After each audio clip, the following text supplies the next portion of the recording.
சென்னையில் தெருநாய்களின் எண்ணிக்கை 1,81,000 அதிகரித்திருப்பது கணக்கெடுப்பின் மூலம் தெரியவந்துள்ளது.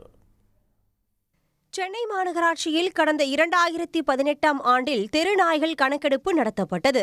அப்போது 58,000 தெருநாய்கள் இருப்பது உறுதி செய்யப்பட்டது. 3 ஆண்டுகளுக்கு ஒருமுறை தெருநாய்கள் கணக்கெடுப்பு நடத்தி கருத்தடை மேற்கொள்ள வேண்டிய நிலையில் கொரோனா பெருந்தொற்று காரணமாக இப்பணிகள் தள்ளி போயின. கருத்தடை செய்வதிலும் தொய்வு ஏற்பட்டதால் தெருநாய்களின் எண்ணிக்கை 2 மடங்காக அதிகரித்துள்ளது. இதனால் ஆண்டுக்கு 20,000க்கும் மேற்பட்டோர் தெருநாய் கடியால் பாதிக்கப்பட்டு சிகிச்சை பெறுகின்றனர்.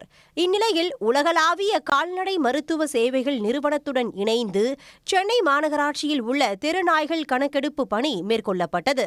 பிரத்யேக மொபைல் செயலி தயாரிக்கப்பட்டு தெருநாய்கள் கணக்கெடுக்கப்பட்டன.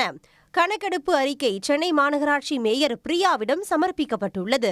அந்த அறிக்கையின்படி அம்பத்தூர், மாதவரம், வலசரவாக்கம் ஆகிய மண்டலங்களில் தெருநாய்கள் அதிக அளவிலும், ஆலந்தூர், மணலி, தேனாம்பேட்டை, ராயபுரம் ஆகிய மண்டலங்களில் குறைவாகவும் உள்ளன. ஒட்டுமொத்தமாக சென்னையில் 1,81,000 தெருநாய்கள் இருப்பது உறுதியாகியுள்ளது. உடனுக்குடன் செய்திகளை தெரிந்து கொள்ள சன் நியூஸ் பெல் ஐகானை கிளிக் பண்ணுங்க.